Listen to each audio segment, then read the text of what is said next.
Akiaria hindi ya guthurima waki wa demu ino, mwandiki mukaru ministry-ini ya mai Joseph Wairagu ni ahithuritie ati aria mahutitio mwaka-ini uyu ni magukorwo makirihwo thutha wa makinya mothe ma kiwatho kuinikiririo ni ruhonge rwa migunda guku bururi-ini. The second phase is likely to take about 2 billion Kenya shillings, and we are already on course. We have requisition for that money.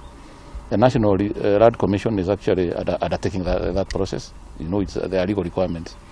So we are ready to finance it once the National Land Commission finishes with the legal requirements. Ihinda-ini o riu Wairagu augite mwaka uyu utanyitwo gukarika mieri 3 mbere yoria uratanyitwo kurika thutha wa gwakwo weru kwa njira ya rui rwa Kariminu. We have now opened up a new river that will now go through the tunnel that you have seen.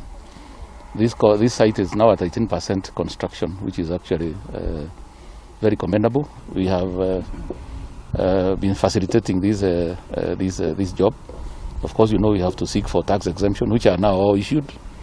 We have the necessary budget. We all have adequate budget. Muingi ni ugukorwo kigunika na njira nene na mieke ya mawira kuona gicunji gia 18 harĩ 100 nikio kirikite mwaka-ini uyu guku andu 2,000 magitanywo kugunika na mawira. 67% of the labor coming from Kiambu, but we need to increase. Once the job is at 100% mobilization, then with the 2,000 workers, we are likely to pick everybody that requires a job. Mihango mwaka-ini uyu ni yambite kurugama kwa ihinda ria miaka 2 ni mirurungano iria ratabanagio ni aria mahutitio makienda kurihwo.